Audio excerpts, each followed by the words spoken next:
wanting to, and with the help of Esther, find different ways of breaking this down so that you can understand how you fit into this scheme of eternal life and what part you're playing right now.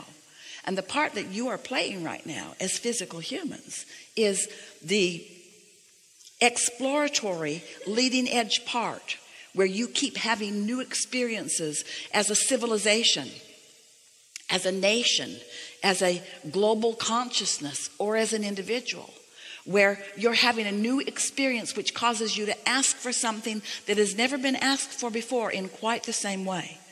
And then all that is flows in all around that and creates a path for you to have the fullness of what you've asked for. But if you are, like so many humans, all bound up in the asking and the demanding and the feelings of disappointment, then you just keep asking and asking and asking and asking and asking, and Source keeps giving and giving and giving and giving and giving. But at some point, you've got to let what you've asked for and what's been given to you into your experience.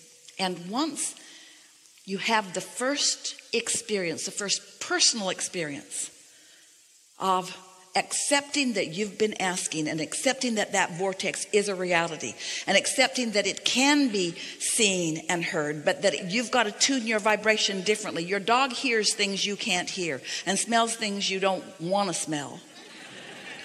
And your vortex is full of things that you can receive. But once you've meditated, and once you've received those beginning thoughts, and once you've watched them evolve, then it's yours forevermore. Then you know step 1, step 2, step 3, step 4, step 5. Then you know if you're in step 1, and that's okay, which means you're actually in step 5. You're back in contrast, and you're loving it because you're clarifying and you're asking for more. We think that what is hanging a lot of you up is something that you brought to the room before we got here with you. And what you brought to the room before we got here with you is that you believed that you needed to prove your worthiness to someone who isn't asking for it. Somebody taught you that you were inappropriate and that you've got to prove some sort of worthiness to someone. And so you've been in a determined effort struggle that has held you often away from the receiving mode, so you don't really know how to access it readily, or you didn't before you got here. So what you brought to the room was a not loving yourself as much as your inner being loves you. What you brought to the room is not being sure that you can be or do or have anything that you want when you can. What you brought to the room is not believing that you're worthy of anything that you can ask for. What you brought to the room was not really knowing how it all fits together. What you brought to the room was a misunderstanding about law of attraction. What you brought to the room is a misunderstanding of who you really are. But as you've been patient and been willing to listen, and some of you didn't necessarily bring those things to the room, some of you did. And some more than others, and a lot of it you left by the wayside even as we are visiting here. But right here, right now, what you know is something that you didn't know before. You know more clearly the importance of the receptive mode.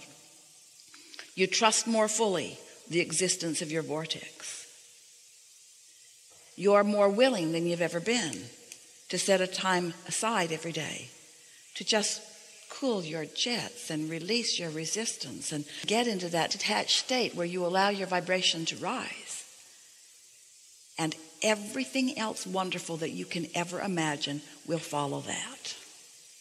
It's such a good thing to be tuned into who you really are. Enough? Enough. Really good. Really good.